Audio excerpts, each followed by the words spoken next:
might kill her if she brought up any.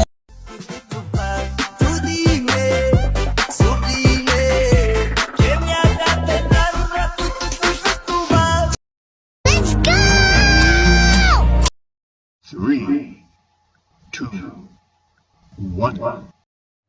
Assalamualaikum warahmatullahi wabarakatuh. Perkenalkan, nama saya Ariate Vandari, NIM 2521028. Pada video kali ini saya akan membahas materi yaitu konsep umum jaringan nirkabel, penjelasan perangkat keras jaringan nirkabel, konsep umum WPAN, konsep umum WLAN, dan jenis keamanan WLAN. Yang pertama itu saya akan membahas konsep dasar jaringan nirkabel. Nah, jaringan nirkabel ini adalah jaringan yang menghubungkan berbagai perangkat seperti komputer, tablet, ponsel, dan perangkat lainnya yang mana berguna untuk mentransfer data atau perangkat tanpa menggunakan kabel secara fisik. Kemudian, jadi dalam proses komunikasi antar perangkat, jaringan komputer ini tidak terkait dengan kabel ketika ingin mentransfer data atau informasi antar perangkat.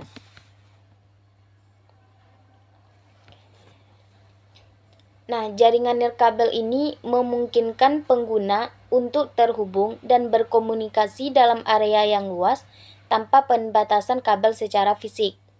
Jadi, dengan jaringan nirkabel, perangkat akan saling berinteraksi satu sama lain dengan sumber daya jaringan seperti jaringan internet, server, dan perangkat lain tanpa terhubung melalui kabel secara fisik. Nah, hal ini memberikan fleksibilitas dan mobilitas yang lebih besar dan juga memungkinkan pengguna untuk bergerak bebas dan tetap terhubung dari berbagai lokasi dalam jangkauan sinyal. Kemudian itu ada komponen jaringan nirkabel. Yang pertama itu adalah perangkat nirkabel. Perangkat nirkabel ini meliputi komputer, smartphone, atau perangkat IoT yang memiliki kemampuan untuk berkomunikasi tanpa menggunakan kabel secara fisik, yang mana memanfaatkan teknologi nirkabel untuk mengirim dan menerima data dan juga memungkinkan fleksibilitas dan mobilitas bagi pengguna. Kemudian itu ada access point.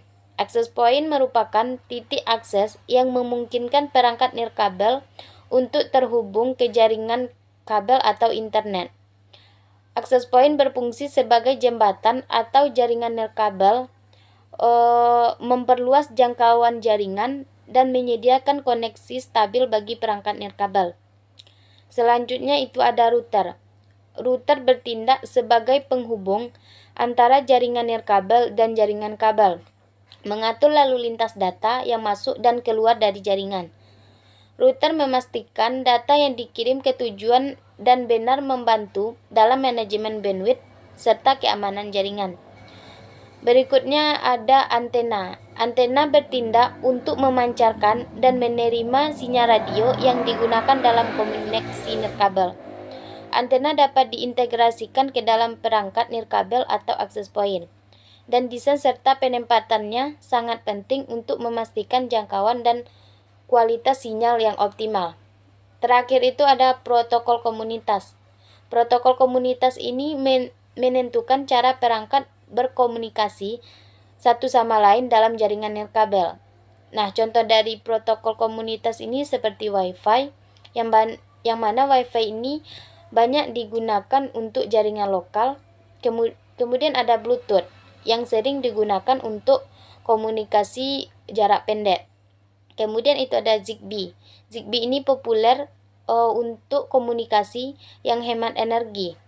Protokol-protokol ini menetapkan standar dan aturan, memastikan interoperabilitas dan efisiensi komunikasi nirkabel. Kemudian itu ada tujuan jaringan nirkabel. Nah, pada jaringan komputer ini memiliki beberapa tujuan. Yang pertama itu ada fleksibilitas, yang mana fleksibilitas ini memberikan mobilitas kepada pengguna untuk terhubung ke jaringan dari berbagai lokasi. Kemudian instalasi. Maksud dari instalasi ini adalah proses dalam penginstalannya tidak memerlukan infrastruktur kabel yang rumit. Kemudian yang terakhir itu ada konektivitas. Nah, maksud dari konektivitas ini adalah memungkinkan banyak perangkat untuk terhubung ke jaringan dan berbagi sumber daya. Kemudian ada manfaat jaringan nirkabel. Yang pertama itu ada mobilitas. Mobilitas ini adalah pengguna dapat mengakses jaringan dari berbagai lokasi tanpa terkait oleh kabel. Kemudian itu skalabilitas. Maksud dari skalabilitas ini adalah mudah menambahkan atau menghapus perangkat dari jaringan. Selanjutnya ada efisiensi biaya. Nah, dengan adanya jaringan nirkabel, ini dapat mengurangi biaya instalasi dan pemeliharaan infrastruktur kabel. Kemudian terakhir ada produktivitas. Maksudnya adalah memfasilitasi kolaborasi dan akses informasi secara real time. Kemudian itu ada jenis jaringan nirkabel. Yang pertama itu ada Wi-Fi, yang mana Wi-Fi ini digunakan untuk menghubungkan perangkat ke jaringan internet atau intranet. Kemudian ada Bluetooth, yang mana Bluetooth ini digunakan untuk komunikasi jarak dekat antara perangkat seperti headset, keyboard, dan mouse. Selanjutnya itu ada Zigbee. Zigbee ini digunakan dalam jaringan nirkabel yang lebih kecil dan hemat energi. Zigbee ini sering digunakan untuk IoT. Terakhir itu ada 4G Lite, yang merupakan data seluler yang menyediakan akses internet melalui operator seluler. Selanjutnya adalah konsep umum perangkat keras jaringan nirkabel.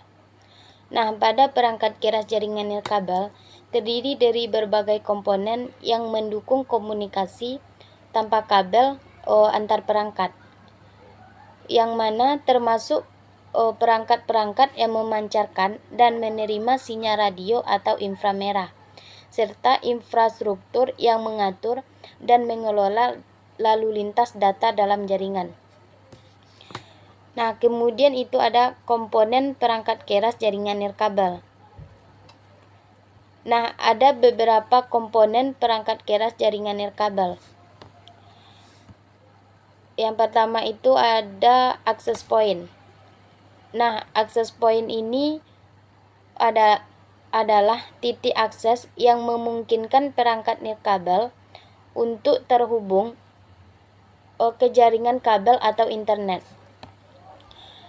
Access point ini mengelola koneksi wireless dan mengatur akses ke jaringan.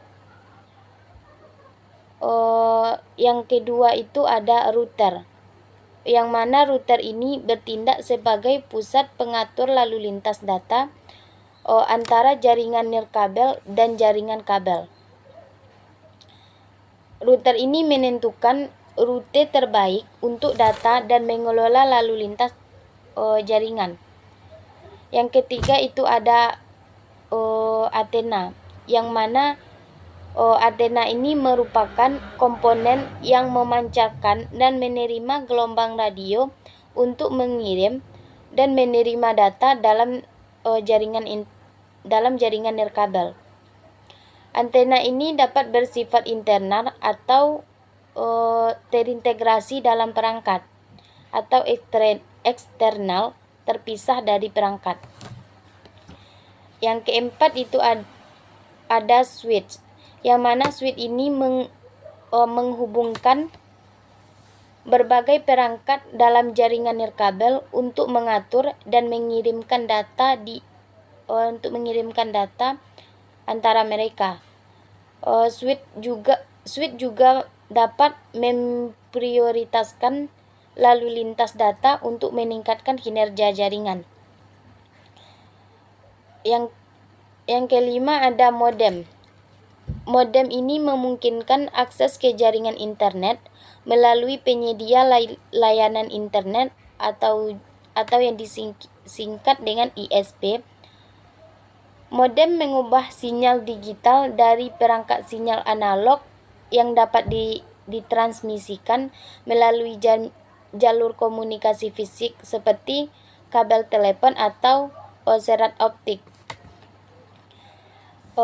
Kemudian yang terakhir itu ada repeater, yang mana repeater ini digunakan untuk memperluas jangkauan sinyal wireless dengan menggunakan sinyal dari satu area ke area lainnya.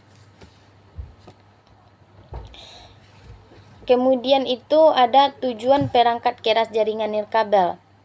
Yang pertama itu ada meningkatkan efisiensi dan produktivitas dengan menyediakan akses yang cepat dan mudah ke sumber daya jaringan seperti file, aplikasi, dan layanan internet tanpa keterbatasan fisik atau kabel.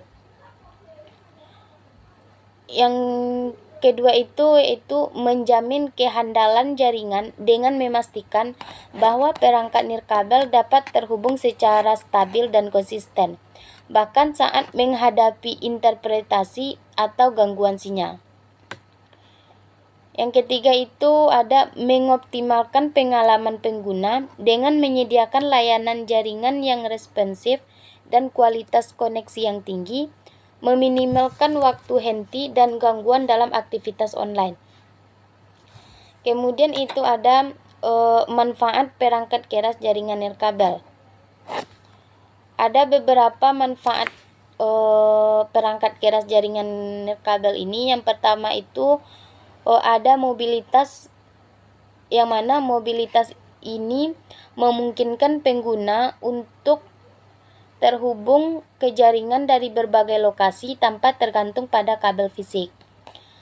Kemudian itu ada fleksibilitas, yang mana fleksibilitas ini memudahkan instalasi jaringan tanpa perlu memasang infrastruktur kabel yang rumit. Selanjutnya itu adalah kemudahan pengaturan. Maksudnya yaitu kemudahan yang aman. Dengan perangkat keras jaringan nirkabel ini, pengaturan jaringan lebih mudah dan cepat. Yang terakhir itu ada efisiensi biaya. Perangkat keras jaringan nirkabel ini dapat mengurangi biaya instalasi dan pemeliharaan infrastruktur kabel. Kemudian itu ada jenis perangkat keras jaringan nirkabel. Nah, ada beberapa jenis perangkat keras jaringan nirkabel ini. Yang pertama itu adalah wireless access point, yang mana WPA ini menyediakan titik akses untuk perangkat nirkabel terhubung ke jaringan kabel. Kemudian itu ada wireless router. Wireless router ini menggabungkan fungsi router dengan kemampuan jaringan nirkabel, mengelola lalu lintas data untuk perangkat nirkabel dan kabel. Selanjutnya ada wireless network interface card atau wireless NEC. Yang mana wireless NEC ini merupakan kartu jaringan yang memungkinkan perangkat seperti komputer atau laptop untuk terhubung ke jaringan nirkabel. Yang terakhir ada wireless bridge. Wireless bridge ini menghubungkan dua atau lebih jaringan nirkabel atau kabel bersama-sama. Selanjutnya yaitu konsep umum WPAN. WPAN atau Wireless Personal Area Network adalah jaringan nirkabel yang dirancang untuk menghubungkan perangkat lokal dalam area pribadi yang relatif kecil, seperti di sekitar satu orang atau perangkat. WPAN menggunakan teknologi seperti Bluetooth, Zigbee, atau UWB yang digunakan untuk mentransfer data secara nirkabel dengan jarak yang terbatas. Kemudian itu ada komponen WPAN. Nah, ada beberapa komponen dari WPAN ini. Yang pertama itu ada perangkat nirkabel. Perangkat nirkabel seperti smartphone, tablet, laptop, atau perangkat IoT yang memiliki kemampuan untuk berkomunikasi secara nirkabel di dalam WPAN. Yang kedua itu ada access point. Nah, dalam konteks WPAN, access point ini bisa berupa perangkat master dalam jaringan Bluetooth atau Zigbee yang mengorganisasikan komunikasi antar perangkat. Yang ketiga ada protokol komunitas. Protokol komunitas ini seperti Bluetooth, Zigbee, atau UWB yang menentukan cara perangkat berkomunikasi satu sama lain di dalam WPAN. Kemudian ada tujuan dari WPAN. Nah, ada beberapa tujuan dari WPAN ini. Yang pertama itu ada koneksi pribadi. Nah, koneksi pribadi ini memungkinkan perangkat pribadi untuk berkomunikasi di berbagai data dengan perangkat lain dalam jarak dekat. Kemudian ada kemudahan penggunaan yang mana menyediakan konektivitas tanpa kabel yang sederhana dan mudah diatur sekitar individu atau perangkat tertentu. Yang terakhir itu ada mendukung IoT, yang mana IoT ini digunakan untuk mendukung implementasi internet di mana perangkat kecil perlu berkomunikasi secara lokal. Kemudian itu ada manfaat dari WPAN. Nah, ada beberapa manfaat dari WPAN.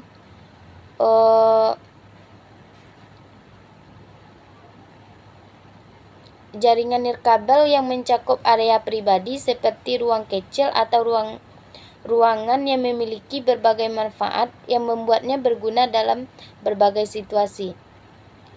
Nah, ada beberapa manfaat utama dari WPAN ini. Yang pertama itu ada fleksibilitas, yang mana WPAN memungkinkan perangkat untuk terhubung tanpa menggunakan kabel, memberikan fleksibilitas yang lebih besar dalam tata letak dan konfigurasi ruang kerja atau perangkat. Yang kedua ada mobilitas. Nah, karena ukuran dan cakupan yang terbatas, WPAN memungkinkan pengguna untuk bergerak bebas dalam area yang ditetapkan tanpa kehilangan koneksi. Yang ketiga ada kemudahan pengaturan. Nah, WPAN tidak memerlukan instalasi kabel yang rumit, memungkinkan penyiapan jaringan yang lebih cepat dan mudah di berbagai lingkungan. Yang keempat itu ada skalabilitas. Meskipun mencakup area yang kecil, WPAN dapat diperluas dengan menambahkan lebih banyak perangkat sesuai dengan kebutuhan. Yang kelima itu ada konsumsi daya rendah. WPAN teknologi. Ada beberapa teknologi WPAN seperti Bluetooth low energy dirancang untuk mengoptimalkan penggunaan daya baterai perangkat, menjadikannya ideal untuk perangkat dan sensor IoT yang memerlukan daya baterai yang efisien. Yang keenam itu ada keamanan. Nah, WPAN dapat dilindungi dengan protokol keamanan yang kuat seperti enkripsi data dan juga autentifikasi untuk melindungi data yang dikirimkan antar perangkat dari ancaman-ancaman. Yang ketujuh itu ada kemampuan untuk menghubungkan berbagai perangkat. Nah, WPAN ini mendukung berbagai perangkat termasuk smartphone, tablet, laptop, dan perangkat IoT yang wearable, memungkinkan berbagai jenis perangkat untuk berkomunikasi dan berbagi data. Yang terakhir, yaitu aplikasi beragam. Nah, VPN ini digunakan dalam berbagai aplikasi, termasuk transfer data secara cepat antar perangkat dan streaming media komunikasi jarak dekat. Kemudian itu ada jenis VPN. Nah, VPN ini terbagi menjadi beberapa jenis. Yang pertama itu adalah Bluetooth, yang mana Bluetooth digunakan untuk menghubungkan perangkat seperti headset, speaker, atau keyboard secara nirkabel dengan jarak hingga beberapa meter. Yang kedua itu ada Zigbee. Zigbee ini didesain untuk jaringan sensor nirkabel yang dapat mencakup area yang lebih luas dari Bluetooth, namun menggunakan daya yang rendah untuk mendukung IoT. Zigbee memberikan infrastruktur andal dan hemat energi untuk aplikasi IoT seperti rumah pintar, monitoring industri, dan sensor lingkungan. Yang terakhir itu ada UWB atau Ultra Wideband, yang mana UWB ini menyediakan transfer data yang sangat cepat dengan jangkauan yang pendek, cocok untuk aplikasi yang memerlukan kecepatan transfer file yang besar atau streaming video. Nah, teknologi UWB ini memanfaatkan spektrum frekuensi yang lebih luas untuk mengirimkan sinyal dengan kecepatan tinggi dan ketepatan yang tinggi. Selanjutnya itu konsep umum WLAN. WLAN atau Wireless Local Area Network adalah jaringan nirkabel yang memungkinkan perangkat-perangkat dalam area lokal seperti kantor, rumah, atau sekolah. Nah, teknologi utama yang digunakan dalam WLAN ini adalah Wi-Fi yang memungkinkan perangkat untuk terhubung ke jaringan secara nirkabel atau access point yang terhubung ke jaringan kabel atau internet. Kemudian ada komponen WLAN. Ada beberapa komponen WLAN. Yang pertama itu access point, yang mana access point ini merupakan perangkat sentral dan WLAN yang menerima dan mentransmisikan data antara perangkat nirkabel dan jaringan kabel. Access point mengelola koneksi nirkabel dan memberikan akses ke jaringan. Yang kedua itu ada router. Router ini bertindak sebagai penghubung antara jaringan WLAN, jaringan kabel, mengatur lalu lintas data di antara mereka, dan memberikan akses ke internet jika diperlukan. Yang ketiga itu ada Wireless Network Interface Card, yang mana Wireless Network Interface Card ini adalah kartu jaringan yang terpasang pada perangkat seperti komputer, laptop, atau smartphone yang memungkinkan perangkat untuk tetap terhubung ke jaringan WLAN. Yang terakhir itu ada antena. Nah, antena ini memancarkan dan menerima sinyal radio untuk komunikasi nirkabel di dalam jaringan WLAN. Antena ini dapat berada di access point atau perangkat lain dalam jaringan. Kemudian itu ada tujuan dari WLAN. Nah, ada beberapa tujuannya. Yang pertama itu konektivitas tanpa kabel. Nah, salah satu tujuan utama WLAN adalah untuk menyediakan konektivitas nirkabel bagi perangkat dalam jaringan lokal, yang mana memungkinkan perangkat seperti laptop, komputer, smartphone, dan perangkat lainnya untuk terhubung ke jaringan tanpa menggunakan kabel secara fisik. Yang kedua itu ada fleksibilitas dan mobilitas. Nah, WLAN ini memungkinkan fleksibilitas dan mobilitas bagi pengguna untuk tidak terikat oleh kabel, yang mana pengguna dapat bergerak bebas dalam area cakupan jaringan tanpa kehilangan koneksi dan memberikan fleksibilitas dalam lingkungan kinerja dan aktivitas sehari-hari. Yang ketiga itu ada akses mudah ke sumber daya jaringan. Nah, tujuan utama WLAN adalah menyediakan akses mudah dan cepat ke sumber daya jaringan, termasuk internet, file, dan jaringan lainnya, yang mana dapat meningkatkan produktivitas pengguna dengan memungkinkan akses yang efisien ke informasi dan sumber daya yang dibutuhkan. Yang keempat itu ada kinerja yang handal. Nah, salah satu tujuan utama dari WLAN adalah untuk menyediakan konektivitas yang handal dan kinerja yang stabil. Yang kelima itu ada skalabilitas. Nah, maksud dari skalabilitas ini adalah WLAN harus dapat diperluas sesuai dengan kebutuhan dengan menanamkan lebih banyak perangkat atau meningkatkan cakupan jaringan, yang mana memungkinkan jaringan untuk mendukung pertumbuhan bisnis atau kebutuhan pengguna yang berkembang. Kemudian itu ada manfaat WLAN. Nah, ada beberapa manfaat WLAN. Yang pertama itu fleksibilitas. Maksudnya adalah WLAN memungkinkan pengguna untuk terhubung ke jaringan tanpa menggunakan kabel fisik, memberikan fleksibilitas dalam tata letak ruangan dan konfigurasi perangkat. Yang kedua itu mobilitas. Nah, salah satu manfaat dari mobilitas adalah pengguna dapat bergerak bebas dalam cakupan jaringan tanpa kehilangan koneksi dan memungkinkan akses yang tak terputus dan informasi layanan dari berbagai lokasi. Yang ketiga itu akses mudah.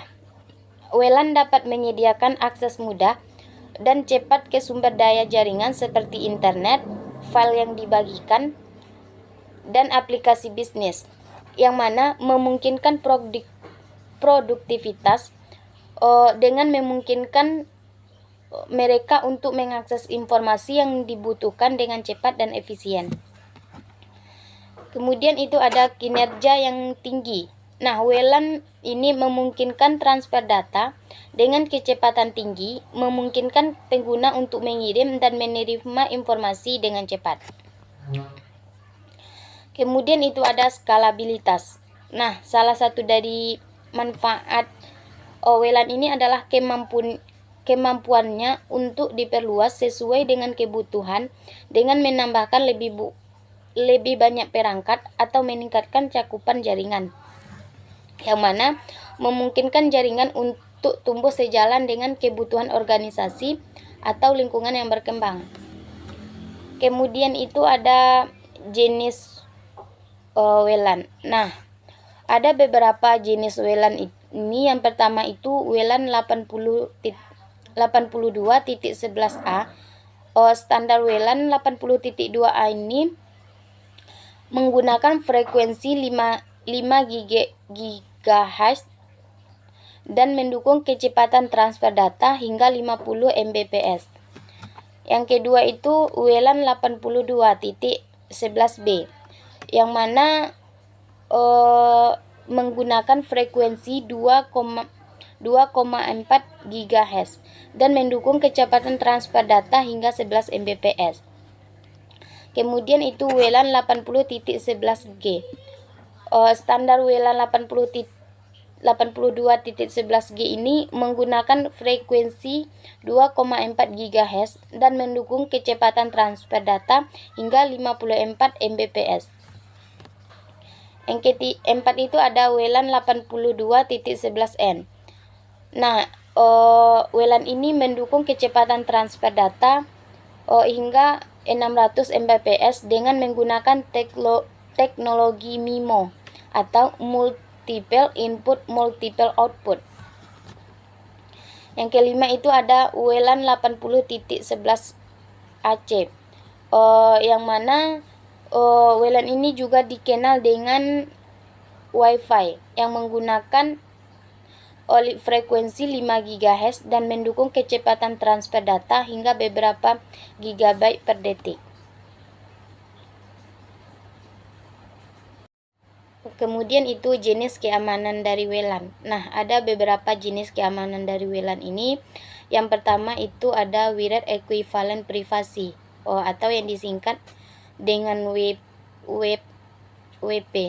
yang merupakan protokol keamanan awal untuk jaringan nirkabel yang dikembangkan sebagai upaya untuk memberikan tingkat keamanan yang setara dengan jaringan kabel. WP ini juga menggunakan kunci statis untuk enskripsi data yang dikirimkan melalui jaringan. Nah, namun kunci tersebut cenderung tetap tidak berubah dan dapat diprediksi. Dan WP ini juga rentan terhadap serangan. Oleh karena itu, WP ini dianggap tidak aman dalam mengamankan jaringan nirkabel. Kemudian itu ada Wi-Fi Protect Access atau WPA. Yang di WPA ini dikembangkan untuk mengatasi kelemahan dari WP dan memberikan tingkat keamanan yang lebih baik. Kemudian itu ada Wi-Fi Protect Access 2 atau yang disingkat dengan WPA 2. Yang mana WPA 2 ini adalah penyempurnaan dari WPA dan saat ini banyak digunakan di seluruh dunia. Nah, WPA 2 juga menggunakan AES untuk enskripsi data yang merupakan standar enskripsi yang sangat kuat. WPA 2 mendukung dua mode. Yang pertama itu ada personal atau PSK untuk menggunakan untuk penggunaan rumah, dan enterprise EAP untuk lingkungan bisnis, memberikan fleksibilitas dalam penerapan keamanan jaringan. Yang ketiga itu ada Wi-Fi Protect Access 3 atau yang disingkat dengan WPA 3 yang merupakan protokol keamanan terbaru yang menawarkan fitur-fitur keamanan yang lebih canggih daripada WPA 2. Nah, WPA 3 ini menggunakan stimulus sebagai pengganti dari PSK yang lebih tahan terhadap serangan penembakan kata sandi.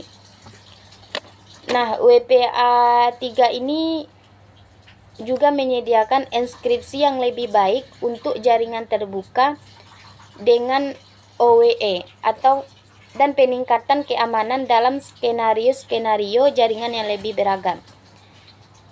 Yang kelima itu Extensible Authentication Protocol atau EAP adalah kerangka kerja yang digunakan dalam WPA dan WPA 2 yang mana untuk mengatur autentikasi pengguna dalam jaringan. Nah, EAP juga mendukung berbagai metode autentikasi termasuk sertifikat dan kartu token yang memastikan autentikasi pengguna yang aman sebelum memberikan akses ke jaringan. Yang keenam itu ada 82.1 yang merupakan protokol kontrol akses jaringan yang umumnya digunakan bersama dengan EAP dalam lingkungan bisnis.